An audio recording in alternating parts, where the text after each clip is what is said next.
యేచూరి గారి జయంతి ఈ రోజు కాబట్టి ఇక్కడ ఈ కార్యక్రమాన్ని ప్రారంభిస్తూ సెప్టెంబర్ 12 వర్ధంతి సందర్భంగా భారీగా కార్యక్రమాన్ని నిర్వహించాలనేటటువంటి ఉద్దేశంతో ముందుగా ఈ రోజు ఈ కార్యక్రమాన్ని ప్రారంభించడం అనేది జరుగుతుంది. మన తెలుగు ప్రాంతం నుంచి వచ్చినటువంటి నాయకుడు, ఆయనకు సంబంధించినటువంటి పిలుపు ఈ రోజే కాబట్టి ఈ రోజు ఇక్కడ ఖచ్చితంగా ప్రారంభించాలని చెప్పి కూడా అనుకొని ఇది చేయడం జరుగుతుంది. అట్లాగే ఇప్పుడు సీతారాం యేచూరి గారు ఉంటే ఆర్ఎస్ఎస్ భావాలకు వ్యతిరేకంగా, బీజేపీ యొక్క నియంతృత్వ ధోరణులకు వ్యతిరేకంగా లౌకిక శక్తులంతా కూడా కూడగట్టి ముందుకు సాగేటటువంటి ఉద్యమంలో కీలకమైనటువంటి పాత్ర పోషించగలిగినటువంటి నాయకుడిగా ఉండేవారు. అలాంటి వ్యక్తి ఇటువంటి సందర్భంలో లేకపోవడం అనేటటువంటిది కూడా మనకు ఒక రకంగా నష్టం. అదే సందర్భంలో ఇలాంటివన్నీ కూడా పెరుగుతూ ఉన్నప్పుడు ప్రజా వ్యతిరేకత పెరగడం అనేటటువంటిది కూడా ఖచ్చితంగా ప్రారంభం అవుతుంది. ఆ రకంగా బీజేపీ అంత నియంతృత్వ ధ్వనితో వస్తే అంత పెద్ద ఎత్తున తిరుగుబాట్లకు కూడా అవకాశాలు అదే రూపంలో వచ్చే అవకాశాలు కూడా ఉంటాయి. ఇప్పుడు రాజ్యాంగాన్ని నిర్వీర్యం చేయడం అనేటటువంటి అనేక రూపాల్లో అది ఆ కార్యక్రమాన్ని నిర్వహిస్తూ వస్తుంది. ఇప్పుడు రాజ్యాంగం అనేటటువంటిది నిర్వీర్యం చేయకుండా తాను అనుకున్నటువంటి ఆర్ఎస్ఎస్ భావజాలాన్ని అమలు చేయడం అనేటటువంటిది సాధ్యం కాదు. అందుకని ఆ భావజాలాన్ని కొనసాగించాలన్నప్పుడు రాజ్యాంగాన్ని నిర్మూలించకుండానే దాన్ని నిర్వీర్యం చేసి తాను అనుకున్నటువంటి భావాలని ప్రజల్లో ఆవరింపజేసి తానొక శక్తిగా మార్చుకోవాలనేటటువంటి ప్రయత్నం బీజేపీ చేస్తూ వస్తుంది. ఇప్పుడు అనేక రూపాల్లో ఈ దేశంలో అలాంటి ప్రయత్నం చేస్తుంది. ఈ దేశంలో ఒకే మతం ఉండాలా, ఇతర మతాలు ఉండడానికి వీలు లేదనేది దాని విధానం. మన రాజ్యాంగం దానికి భిన్నం. కానీ ఇప్పుడు అది ఒకే మతం ఉండాలనేటటువంటిది కావలసినటువంటి పునాదిని ఈ రాజ్యాంగం ఉన్నప్పుడే ఆ కార్యక్రమాన్ని తీసుకుంటుంది. అంటే ఇక ఇతర మతాలంతా కూడా ఉండకూడదు, ఉంటే ఈ దేశంలో ఉండాలనుకుంటే హిందూ మతం స్వీకరించాలా, లేకపోతే లేదు, రెండో పౌరుడిగా ఉండాలా, నీకు హక్కులు ఉండవు, నీకు ఎలాంటి అవకాశాలు ఉండవు, ఏ ప్రయోజనాలు ఉండవు, ఉంటే ఉండు లేకపోతే లేదు, లేదా ఈ దేశాన్ని వదిలిపెట్టి వెళ్ళు అనేటంత తీవ్రమైనటువంటి విషయాలు బీజేపీ తీసుకొస్తుంది. అంటే మతం ఆధారంగా ఈ దేశంలో పుట్టి పెరిగినటువంటి వాడిని నీవు ఇంకొక మతం తీసుకున్నావు కాబట్టి నీవు ఇక్కడ రెండవ పౌరుడు, నీకు హక్కులు లేనటువంటి వ్యక్తిగా జీవనం కొనసాగించాలి బానిసలాగా. ఇంత ఓపెన్ గా ఆ రూపంలో వస్తుంది. అంటే ఒకే మతం ఉండాలి, అట్లాగే ఒకే భాష ఉండాలంటుంది. మన అధికారికంగానే 22 భాషలు, అనేక అనధికారికంగా భాషలు ఇంకా పెద్ద సంఖ్యలో ఉన్నాయి. కానీ ఒకే భాష ఉండాలా, అది బలవంతంగా రుద్దుతుంది. మనం చూస్తుండగానే రుద్దుతుంది. ఈ రాజ్యాంగం అమల్లో ఉండగానే దాన్ని ముందుకు తీసుకొస్తుంది. హిందీ భాష ఉండాలి, హిందీ భాషగా సంస్కృతం ఉండాలి. సంస్కృతమే అన్నిటికంటే ముఖ్యం. ప్రపంచంలో అదే గొప్ప భాష, దాంట్లోనే చాలా గొప్ప ఇది ఉంది కాబట్టి అదే భాష ఉండాలి. ఆ రకంగా బలవంతంగా రుద్దుకొని ముందుకు తీసుకొస్తుంది. ఒకే భాష ఉండాలి, ఒకే మతం ఉండాలి, ఒకే చట్టం కూడా ఉండాలి. అక్కడ రాజ్యాంగం అంతా కూడా ఇక పోయింది. రాజ్యాంగం ఆధారంగా అనేక చట్టాలు వచ్చాయి, అనేక హక్కులు వచ్చాయి. వాటి ఆధారంగా ఇప్పుడు కూడా కొన్ని హక్కుల కోసం పోరాడి సాధించుకునే ఉద్యమాలు జరుగుతున్నాయి. అలాంటి ఉద్యమాలు రాజ్యాంగంలో కల్పించిన హక్కుల ఆధారంగా జరుగుతూ ఉంటాయి. వాటన్నిటిని పక్కకు పెట్టి ఒకే చట్టం ఉండాలంటే ఏం చట్టం ఉండాలి? అదే చట్టం, అది మనవాద శాసనాలు అయి ఉండాలి. అదే భారతదేశం యొక్క మూలమైనటువంటి శాసనాలు అవి. ఈ రాజ్యాంగం అంతా కూడా కలగలిపినటువంటిది, రకరకాలవన్నీ తీసుకొచ్చింది. ఇది ఈ దేశం మూలాలకు తగినటువంటి రాజ్యాంగమే ఇది కాదు. అందుకని మార్చాలి, మరువాలని తీసుకురావాలి. వర్ణ వ్యవస్థ ఉండాలి, చాతుర్వర్ణ వ్యవస్థ ఉండాలి. చాతుర్వర్ణ వ్యవస్థ ఉండడం అంటే చౌదరులకు చదువుకునే హక్కు ఉండకూడదు, ఆస్తి హక్కు ఉండకూడదు, పరిపాలించే హక్కు ఉండకూడదు, స్త్రీలకు హక్కు ఉండకూడదు. అలాగే కుల వ్యవస్థ ఉండాలి, కుల అసమానతలు ఉండాలి, అంటరాంతరం ఉండాలి, వివక్షలు కొనసాగాల, ఎక్కువ తక్కువ అనే భావాలు ఉండాలి, కులాన్ని బట్టి హక్కులు ఉండాలి, కులాన్ని బట్టి ఆస్తులు ఉండాలి, కులాన్ని బట్టి గౌరవాలు ఉండాలి అనేటటువంటి వ్యవస్థ. అలాంటిది ముందుకు తీసుకురావాలి. అదే ఈ భారతదేశానికి ముఖ్యమైనటువంటిది మూలం. ఇదంతా కలుషితం చేసింది. అందరు సమానం అని చెప్పి అంటుంది. చట్టం ముందు అందరు సమానమే, అందరికి సమానమైనటువంటి హక్కులు ఉంటాయి, అది రాజ్యాంగం. ఇది ఎక్కడ కరెక్ట్? తప్పకుండా చాతుర్వర్ణ వ్యవస్థ ఉండాలి, కుల వ్యవస్థ ఉండాలి, అసమానతలు ఉండాలి, అంటరాని వాళ్ళు ఉండాలి. ఆదివాసీలు అడవుల్లో ఉండేవాళ్ళు, వాళ్ళని కూడా అడవుల్లో కూడా ఉండనీయకూడదు. స్త్రీ బయటికి రావడం ఏంటి? స్త్రీల మీద అత్యాచారాలు జరిగితే చట్టాలు అవి ఇవి కాదు. అసలు నువ్వెందుకు బయటకు వచ్చావు? నువ్వెందుకు ఇట్లా బట్టలు వేసుకొని ఉండవు? పురుషుడు లేకుండా ఎట్లా వస్తున్నావు? ఎందుకు బయటకు వస్తున్నావు? బహిరంగంగా చెప్పగలుగుతున్నారు, ఇప్పుడు చెప్పగలుగుతున్నారు. ఏనాడో చెప్పే విషయాలు వేరు, ఇప్పుడే చెప్తున్నారు. అలాంటి వాళ్ళే మంత్రులుగా ఉంటున్నారు, అలాంటి వాళ్ళు పార్లమెంట్ సభ్యులుగా ఉంటున్నారు, అలాంటి వాళ్ళని ప్రభుత్వాలు ఏమి అననటువంటి స్థితిలో ఉంటుంది. అంత బహిరంగంగా హక్కుల్ని కాలరాసేటటువంటిది పోరాడి సాధించుకున్నటువంటి హక్కుల్ని కూడా లేకుండా చేసేటటువంటిది. అందుకని ఒకే మతం, ఒకే భాష, ఒకే చట్టం, అట్లాగే రాను రాను ఒకే పార్టీ, అది బీజేపీ ఉండాలి. అందుకే ఇప్పటికీ అన్ని పార్టీలను ఉండనివ్వడం లేదు. పార్టీలంతా కూడా చీల్చేస్తుంది, కూల్చేస్తుంది, ప్రభుత్వాలు దించేస్తుంది. ఒకే పార్టీ ఉండాలి అంటే ఒకే నాయకుడు ఉండాలని అధ్యక్ష పాలన కోసం కూడా అదే ప్రయత్నం చేస్తుంది. ఒకే నాయకుడు వాడు చెప్పిందే, ఆ నాయకుడు చెప్పిందే వినాల అనేటట్టు ఈ రూపంలో మనం చూస్తుండగానే ఇలాంటివి అనేకం ప్రజల్లోకి ప్రభావితం చేస్తూ ఆ రాజ్యాంగాన్ని నిర్వీర్యం చేసేటటువంటి చర్యలంతా కూడా పాల్పడుతుంది. అట్లాగే దాని ఆధారంగా స్వతంత్రంగా ఉండే వ్యవస్థల్ని పనిచేయని ఇవ్వడం లేదు. ప్రజాస్వామ్యక హక్కుల ద్వారా ప్రజలందరూ ఎన్నికల ద్వారా తీసుకొచ్చినటువంటి పార్లమెంట్లకు, అసెంబ్లీలకు ఇప్పుడు విలువలేని పరిస్థితి తీసుకొస్తుంది. శాసనసభల్లో ప్రజలందరూ కలిసి ఎన్నుకున్నటువంటి పార్టీ అధికారంలో ఉండనివ్వడం లేదు. ఆ పార్టీని కూల్చేస్తుంది, చీల్చేస్తుంది. అట చీల్చడానికి కావాల్సినటువంటి ప్రయోగాలన్నీ కూడా చేస్తుంది సిబిఐ, ఈడీ, ఇతర రూపాలు.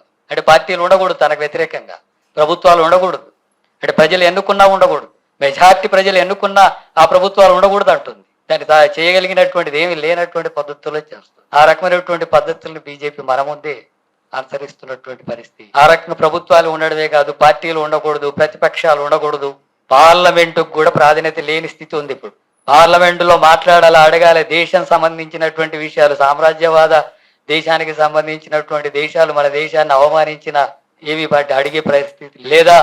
పార్లమెంటుకు సంబంధించినటువంటి విషయాలు, ప్రజలు ఎన్నుకున్నటువంటి పార్లమెంటు సభ్యులు మా సమస్యల గురించి మాట్లాడండి అని చెప్పి దేశంలో ఉండే ప్రజలు కోరితే మాట్లాడే అవకాశం లేదు. మణిపూర్లలో మహిళల్ని నగ్నంగా ఊరేగిస్తే, అట్లాగే వందలాది మందిని హత్యలు చేయడానికి పోలీస్ స్టేషన్ నుంచి తుపాకులు ప్రభుత్వమే ఇచ్చి అక్కడ ఉండేటటువంటి గిరిజనులను చంపేయడానికి ప్రభుత్వమే ఇస్తుంది తుపాకులు. మహిళల్ని నగ్నంగా ఊరేగిస్తే మాట్లాడమని ఉంటుంది. పార్లమెంటులో ఆ సమస్య అన్ని పార్టీలు కలిసి, ఒక పార్టీ కూడా కదా, అన్ని పార్టీలు కలిస్తే కూడా చర్చ లేదంటున్నాడు మోడీ. అసలు మాట్లాడు. ఇంకా కాదంటే మొత్తాన్ని తీసి సస్పెండ్ కూడా చేశాడు. అంటే ప్రజలు ఎన్నుకున్న పార్లమెంటు, ప్రతిపక్షాలు అందరు కలిస్తే కూడా పార్లమెంటు ఇప్పుడు లెక్కలేదు.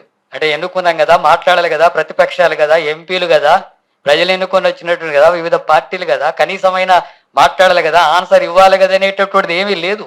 ప్రజలు ఏమనుకుంటున్నారు, ఏం చూస్తున్నారు, మీడియా అంతా కూడా చూస్తుంది కదా, ప్రజలు నన్ను ఒక నియంతృత్వ ధోరణి అనుకుంటారు అనేది కూడా ఏమీ లేదు. ఇదే విధానం అని చెప్పి ప్రజల ముందుకు తీసుకొచ్చే ప్రయత్నం బీజేపీ. అందుకనే పార్లమెంటుకు ఇది లేదు. అట్లాగే తనకు సంబంధించినటువంటి వ్యవస్థలు, ఈడీ ద్వారా అనేక కేసులు పెడుతుంది, జైల్లో పెడుతుంది, లేకపోతే లొంగ తీసుకుంటుంది. ఒక్కరికి శిక్ష పడదు, లొంగిపోతే శిక్షలే లేవు. సిబిఐ అదే పని చేస్తుంది. సిబిఐ స్వతంత్రంగా వివరించడం. సిబిఐ స్వతంత్రంగా వివరిస్తే ఇప్పుడు బీజేపీలో ఉండేటటువంటి కేంద్ర మంత్రుల్లో 70-80% మంది జైల్లో ఉండాలి. ఎందుకంటే వాళ్ళంతా అవినీతి పరులు, రాజకీయాలు చేసేవాళ్ళు, మోసాలు చేస్తున్నటువంటి వాళ్ళు. నిజంగా స్వతంత్రంగా పనిచేస్తే ఈడీ కానీ సిబిఐ కానీ స్వతంత్రంగా పనిచేస్తే దేశవ్యాప్తంగా ఇప్పుడు ఎక్కువ రాష్ట్రాల్లో వాళ్ళే అధికారులు ఉన్నారు, కేంద్రంలో వాళ్ళే ఉంటున్నారు, ఎక్కువ మంది అలాంటి అవినీతి పరులే ఉన్నారు. మరి వాళ్ళంతా జైల్లో ఉండాలి, స్వతంత్రంగా పనిచేసే పరిస్థితి. ఈడీ ఆరోగ్యం అడగి ఇప్పుడు ఎన్నికల కమిషన్ కూడా ఆ స్థితికి వచ్చింది. ఒకనాడు గ్రామీణ ప్రాంతాల్లో భూస్వాములు అసలు మీరు ఓట్లు వేయడానికి వీలు లేదని ఓట్లకు రానిచ్చేవాళ్ళు కాదు, ఓట్లకు రావడానికి అవకాశం ఉండేది కాదు. వాళ్ళే ఓట్లు వేసేవాళ్ళు, వాళ్ళే ఓట్లు వేసి వాళ్ళని అనుకున్నటువంటి వాళ్ళు. ఇంకా అంతకు ముందుకు పోతే అసలు ప్రజలకు ఓట్లు లేదు, కొద్దిమంది ధనికులకు మాత్రమే ఓట్లు అనే పద్ధతి ఉంది. ఇప్పుడు ఆ పద్ధతి లాగా మళ్ళీ అంటే మీరు గ్రామాల్లో ఉండే భూస్వాములకు వ్యతిరేకంగా ప్రజలు వచ్చి ఓట్లు లేని గ్రామాలు లెక్కలేనని ఉన్నాయి. కేవీపీఎస్ గా సర్వేలు చేస్తే దళిత వాడల్లో కొన్ని మేము ఇప్పటివరకు ఓటే లేదని చెప్పినటువంటి గ్రామాలు అనేకం వచ్చాయి. రాయలసీమ ప్రాంతాల్లో కానీ తెలంగాణ ప్రాంతాల్లో కూడా భూస్వాముల ముందు ఓట్లు వేసేవాళ్ళు కాదు. ఇప్పుడు ప్రభుత్వం ఆ పని చేస్తుంది, ప్రభుత్వమే ఓట్లు లేకుండా చేస్తుంది, ప్రభుత్వమే ఓట్లు తీసేస్తుంది. నువ్వు ఉన్నా సరే నీ ఓటు వేయడానికి వీలు లేదంటుంది, ప్రభుత్వమే చేస్తుంది ఆ పని. అప్పుడు రిగ్గింగ్ అనేటటువంటి జరిగేది, దొంగ ఓట్లు అనేది కొన్ని పడతాయి, లేదా రిగ్గింగ్ చేయొచ్చు, రిగ్గింగ్ చేసుకునేటటువంటి వాళ్ళు ఇప్పుడు ప్రభుత్వమే చేస్తుంది. ప్రభుత్వమే తాను అనుకున్నటువంటి ఓట్లు ఉంటాయి, తాను అనుకున్నటువంటి ఓట్లు తొలగిస్తుంది. తాను అనుకున్నటువంటి వాళ్ళకు ప్రతినిధిని గెలిపిస్తే మిగతా వాళ్ళని తీసేస్తాయి. ఆ రాష్ట్రాలని కూడా అక్కడ ఉండేటటువంటి ఒక్కొక్క నియోజకవర్గంలో లక్షల ఓట్లను తీసేయడం అంటే ఏంటి? లక్షల ఓట్లను తొలగిస్తావు, లక్షల ఓట్లు తీసేస్తావు. ఒక్క ఇంటి మీద, ఒక సింగిల్ బెడ్రూమ్ ఉన్నటువంటి ఇల్లు మీద 100 ఓట్లు ఉంటాయి. అసలు జీరో హౌస్ అడ్రస్ ఉన్నటువంటి వాళ్ళ మీద 1000 ఓట్లు ఉంటాయి. ప్రతి నియోజకవర్గంలో 3000 పైన ఓట్లు. అసలు అడ్రస్ లేని ఇండ్ల మీద ఓట్లు ఎట్లుంటాయి? ఆ రకంగా ఉంటున్నాయి. ఇప్పుడు ఒక దాంట్లోనే 1000 ఓట్లు ఉంటున్నాయి. అట్లాగే అసలు లేనటువంటి ఓట్లు తొలగించడమే కాదు, తను అనుకున్నటువంటి ఓట్లు ఉంటున్నాయి. ఎక్కడైతే తను గెలవాలని చెప్పి అనుకుంటున్నదో 1000 ఓట్లు ఉంటున్నాయి. ఇవన్నీ కూడా ఓటు హక్కు ఉండడం, ఉపయోగించుకోకుండా దౌర్జన్యాలు చేయడం, రౌడీలతోనే రిగ్గింగ్లు చేయడం, అలాంటివి చేయడం, ఓట్లు వేయనీయకుండా చేయడం ఒకటి. ఇప్పుడు ప్రభుత్వం వ్యాపారం చేస్తుంటే, రాష్ట్రాలని అట్లా చేసేస్తుంటే, ప్రభుత్వాలనే ఆ రకంగా మార్చగలుగుతుంటే, ఒక ఎమ్మెల్యేను మార్చడమో, ఒక సర్పంచ్ను గెలిపించడానికి రిగ్గింగో, ఒక ఎమ్మెల్యేని గెలిపించడానికి 4-10 ఊర్ల రిగ్గింగో, లేకపోతే ఇంకోటో దొంగ ఓట్లో కాదు. ఇప్పుడు మొత్తం ప్రభుత్వాలని మార్చడానికి చేసేటటువంటి పద్ధతిని ప్రభుత్వాలే అనుసరిస్తుంటే ఇంతకంటే పెద్ద ఎత్తున ప్రజాస్వామ్య హక్కుల్ని కాలరాయడం కానీ రాజ్యాంగాన్ని నిర్వీర్యం చేయడానికి ఇంకేముంది? అందుకని పార్లమెంటుకు, వ్యవస్థలకు, భాషకు, ప్రభుత్వాలకు, పార్టీలకు ఏదానికి సంబంధం లేనటువంటి స్థితి ఆరోపణలో బీజేపీ ఒక ప్రమాదకరమైనటువంటి రాజకీయాలు చేస్తుంది. ఇవన్నిటిని నిరసిస్తే ప్రతిపక్షాలను తీసుకుపోయి నేను అరెస్ట్ కూడా చేసి ఇంకేం చేయాలా అనేటువంటి, ఏం చేసినా పర్వాలేదు, మేము ఈ రకంగానే ఉంటాం, ఇట్లే ఉంటాం, అణిచి వేస్తాం అనేటటువంటి ధోరణి అనేటటువంటిది ప్రమాదకరమైనటువంటి స్థితి పెరుగుతుంది.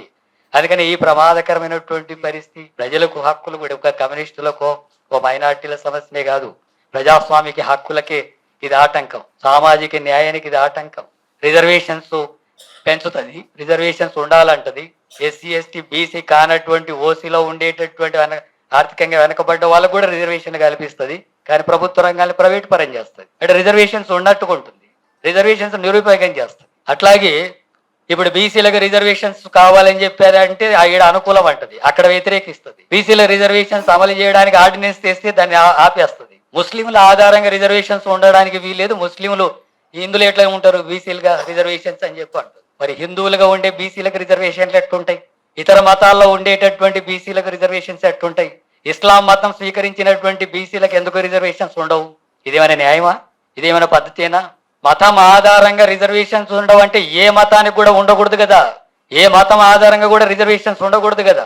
వెనకబడ్డ తరగతులు కాబట్టి రిజర్వేషన్లు, సామాజికంగా అసమానతలు గురవుతున్నారు కాబట్టి రిజర్వేషన్లు, మహిళలు కాబట్టి అవకాశాలు లేకుండా పోతున్నాయి కాబట్టి రిజర్వేషన్లు. కానీ మతం ఆధారంగా రిజర్వేషన్స్ లేవని ఇస్లాంకి ఎందుకు చెప్తారు, మిగతా మతాలకు ఎందుకు చెప్పరు? అది వాళ్ళు ఏమైనా ఆర్థిక పరిస్థితి ఏమైనా బాగుందంటే అది కూడా లేదు. చిన్న చిన్న అత్తర్లు అమ్ముకొని బతికేటటువంటి వాళ్ళు, రాళ్ళు కొట్టుకొని బతికే వాళ్ళు, బొంతలు కొట్టుకొని బతికే వాళ్ళు, పాకి పని చేసేటటువంటి వాళ్ళకు కూడా రిజర్వేషన్స్ ఉండవు, నువ్వు ముస్లిం కాబట్టి ఉండవు అని చెప్పంటే ఏం ప్రజాస్వామ్యం అవుతుంది? ఏమి న్యాయం అవుతుంది? ఏమి సామాజిక న్యాయం అవుతుంది? ఈ రకంగా మతం పేరుతో పేదవాళ్ళని అణిచివేస్తుంటే, ఆ రకమైనటువంటి హక్కులను లేకుండా చేస్తుంటే ఇక ఏముంటది సమాజంలో? ఎన్ని రకాలుగా చూసినా సరే ప్రమాదకరం, సామాజిక న్యాయానికి భిన్నంగా ఉంది అది.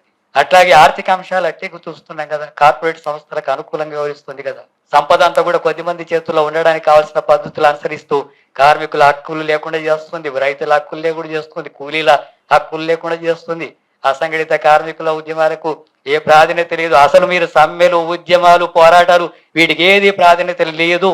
కార్పొరేట్ సంస్థలకు అనుకూలంగా ఉండడమే విధానం, దానికి అనుగుణంగానే చట్టాలు. రైతులను భూమి నుంచి దూరం చేయడానికే చట్టాలు, మీరు సమ్మెలు చేయడానికి, సంఘం పెట్టుకోవడానికి హక్కు లేదనేటటువంటి చట్టాలు, మనం పోరాడి సాధించిన చట్టాలు మన కళ్ళ ముందరనే అవి లేకుండా పోయే పరిస్థితి వస్తుంది. అది వర్గ పోరాటానికి, సామాజిక న్యాయం పోరాటానికి, సమాజంలో ఉండే ప్రజాస్వామిక హక్కులకు కనీసం అడిగేటటువంటి, ప్రశ్నించడానికి ఉండేటటువంటి హక్కులు లేనటువంటి ధోరణిలో ఈ ప్రమాదకరమైనటువంటి విషయాలు ముందుకు వస్తున్నాయి. తప్పకుండా వీటికి వ్యతిరేకంగా కమ్యూనిస్టులుగా మనం ముందుండి నిలబడి పోరాడాల్సినటువంటి అవసరం, వీటిని ఎదుర్కోవాల్సిన అవసరం. దీనికి ఎదురు నిలబడి పోరాడకపోతే దీనికి ఇంకా అంతం ఉండదు. ఎవరు సాధ్యం కాకుండా భయపడే పరిస్థితులు ఉన్నప్పుడే ఎర్రజెండా గట్టిగా నిలబడాలి, కమ్యూనిస్టులు గట్టిగా నిలబడాలి. తప్పదు అన్నమాట. అనివార్యంగా వాటికి వ్యతిరేకంగా నిలబడేటటువంటి దాంట్లో మొత్తం దేశంలోనే కమ్యూనిస్టులు ముందుండి తీరాల్సిన అవసరం ఉంది. ఇప్పుడు తీరాల్సిన అవసరం ఉంది. కొన్ని నష్టాలు జరగవచ్చు, కొన్ని త్యాగాలు చేయాల్సిన పరిస్థితి రావచ్చు, కొన్ని ఇబ్బందులు రావచ్చు, మన ఉనికి కోల్పోయే అవకాశాలు రావచ్చు. అయినా సరే ఎదురు నిలబడి పోరాటం అనేటటువంటిది అనేది కొనసాగించాల్సిన అవసరం ఉంది. తప్పకుండా ప్రజలు ముందుకు వస్తారు, ప్రజలు మనకు అండగా నిలబడతారు. ప్రజలు ఉద్యమాల్లో ముందుకు వచ్చి నిలబడినటువంటి చరిత్ర ఉంది. నిర్బంధాలకే ప్రజలు భయపడతారని చెప్పి మనం అనుకుంటే పొరపాటు. తెలంగాణ సాయుధ పోరాటంలో ఏం జరిగింది? తెలంగాణ సాయుధ పోరాటంలో మొత్తం ప్రజలంతా కూడా సమీకరించి, భూస్వాములంతా కూడా తరిమి కొట్టి, 10 లక్షల ఎకరాల భూమి పంచి, 3000 గ్రామాల్లో ప్రజారాజ్యాలు ఏర్పాటు చేసి, వెట్టి చాకిరి ఉండకూడదు, ఇక్కడ అన్ని అసమానతలు ఉండకూడదు అని చెప్పేటటువంటి పద్ధతుల్లో జరిగినప్పుడు, ఆ తర్వాత నైజాం సర్కారు కానీ, రజాకారులు కానీ, భారత సైన్యాలు కానీ ఎంతమందిని చంపారు, ఎన్ని చిత్రహింసలు పెట్టారు, పండ్లకు కట్టేసి కండ్ల ముందరనే తుపాకులు పెట్టి కాల్చి చంపారు కదా, కడుపుల్లో మీద తొండలు పెట్టి చేశారు కదా, మొత్తం శరీరం అంతా కూడా చిత్తరవదర చేసినటువంటి ఘటనలు జరిగినాయి కదా. సామూహికంగా తగలబెట్టారు కదా. మహిళల్ని సామూహికంగా అత్యాచారాలు చేశారు కదా. వందల మందిని కాళ్ళు చేతులు, వేల మందిని కాళ్ళు చేతులు ఇరగొట్టారు కదా. అనేక మంది 3,000 మంది 4,000 మందిని అమరులు చేశారు, ప్రాణాలు తీసుకున్నారు కదా. అనేక మంది ప్రాంతాలు వదలాల్సిన పరిస్థితి వచ్చింది కదా, జైల్లో పాలయ్యారు కదా. ఆ తర్వాత జరిగినటువంటి ఎన్నికలు జరిగితే ఎర్ర జెండాకే ప్రజలు ఎందుకు ఓట్లేసి గెలిపించారు? ఎందుకు భయపడలేదు? ఎందుకు వెనక్కి తిరగలేదు? సామూహిక అత్యాచారాలు చేస్తే ఆ మహిళలే ఎందుకు తిరగబడ్డారు? ఎందుకు ఎర్ర జెండా పక్షం నిలబడ్డారు? మనం ప్రభుత్వం కాదు కదా అప్పటికి. అయినా సరే అంత నిర్బంధంలో కూడా ఎందుకు నిలబడారంటే వీళ్ళే మా తరఫున ఉండేవాళ్ళు, వీళ్ళ కోసం మనం నిలబడాలని చెప్పి అన్ని నిర్బంధాలు ఎదురు నిలబడి ప్రజలు పోరాడి నిలబడ్డారు. నిలబడతారు అట్లా అనివార్యంగా ఆ రకమైనటువంటి పోరాటాలకు మనం సన్నద్ధం కావాల్సి ఉంటుంది. ఈ మతోన్మాద రాజకీయాలకు వ్యతిరేకంగా, సామాజిక ఆర్థికంగా అణచివేస్తున్న వ్యవస్థలకు వ్యతిరేకంగా, ఈ ప్రజాస్వామిక హక్కుల్ని కాలరాసేదానికి వ్యతిరేకంగా, లౌకిక భావాలు నిలబెట్టడం కోసం జరిగేటటువంటి ఉద్యమాల్లో మన పాత్ర పెరగాల్సినటువంటి అవసరం ఉంది. మన నోరు విప్పాల్సిన అవసరం ఉంది. ప్రతిఘటించి ముందుకు పోవాల్సినటువంటి పరిస్థితులు ఉన్నాయి. అది ప్రజల అండదొండలతోన ప్రజా పోరాటంలో భాగంగా దాన్ని ఎదుర్కొనేటటువంటి ప్రయత్నం చేయాల్సినటువంటి అవసరం ఉంది. అలాంటి పద్ధతుల్లో మన తెలంగాణలో కూడా అలాంటి భావాలు పెరుగుతున్నాయి. అలాంటి భావాలు ఇక్కడ పెరిగేయడానికి అవకాశాలు కూడా ఎక్కువ ఉన్నాయి. అలాంటి స్థితికి అనుకూలమైన పద్ధతుల్లో వాళ్ళు రకరకాల ప్రయత్నాలు చేస్తున్నారు. ఇక్కడ కూడా ఓట్లు తొలగించడానికి అలాంటి కుట్రలన్నీ కూడా జరుగుతున్నాయి. ఒక ఎన్నికలు, ఓట్లు వీటి మీదనే కాదు, మొత్తం అనేక రూపాల్లో, అనేక రంగాల్లో ఆ భావజాలానికి వ్యతిరేకంగా మన పోరాటాన్ని కొనసాగించాల్సి ఉంటుంది. ఆ పద్ధతుల్లో ఏచూరి గారి యొక్క జయంతి సందర్భంగా అలాంటి స్ఫూర్తితో మనం తెలంగాణలో ఈ ఉద్యమాల్ని ముందుకు తీసుకెళ్లేటట్టుగా మనం కృషి చేయాల్సి ఉంటుందని చెప్పి భావిస్తూ